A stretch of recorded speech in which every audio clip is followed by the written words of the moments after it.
नमस्कार मित्रों, स्वागत है आपका मेरी क्लासेज में।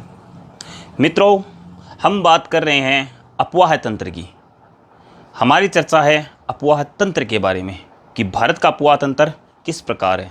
भारत के अफवाह तंत्र को दो भागों में विभाजित किया गया है। वो दो भाग कौन से हैं? तो वो दो भाग हैं। पहला है हिमालय नदी तंत्र,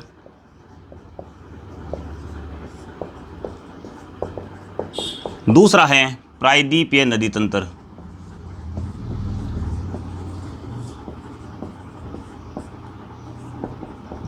ठीक है मित्रों, अब बात करें हिमालय नदी तंत्र की, तो हिमालय नदी तंत्र को तीन भागों में विभाजित किया गया है।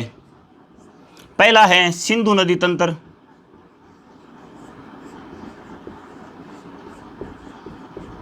दूसरा है गंगा नदी तंत्र, तीसरा है ब्रह्मपुत्र नदी तंत्र। अगर वही बात हम करें प्रायद्वीपीय नदी तंत्र की, तो प्रायद्वीपीय नदी तंत्र को दो भागों में फिर से विभाजित कर दिया गया है। वो दो भाग कौन कौन से हैं?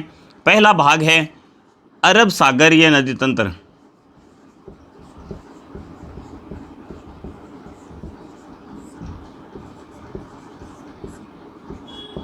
दूसरा है बंगाल की खाड़ी नदी तंत्र,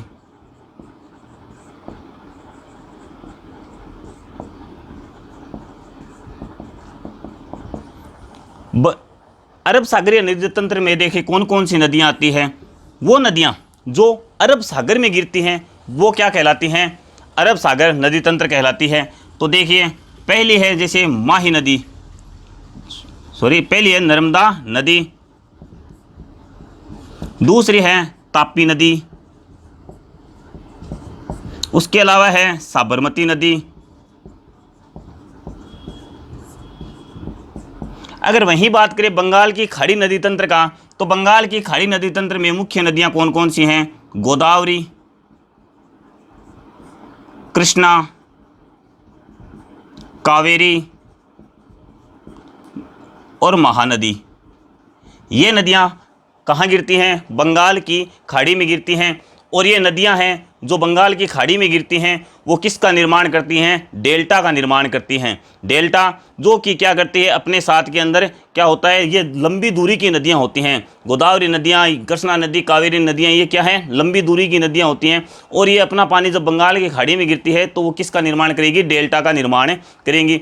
और अरब सागर में जो गिरने वाली नदियां हैं वो निर्माण करती है, एस्चुरी का निर्माण करती है। किसका निर्माण करेगी? एस्चुरी का निर्माण करेगी, क्योंकि ये नदियां छोटी दूरी से ही समुद्रों के अंदर गिरती है।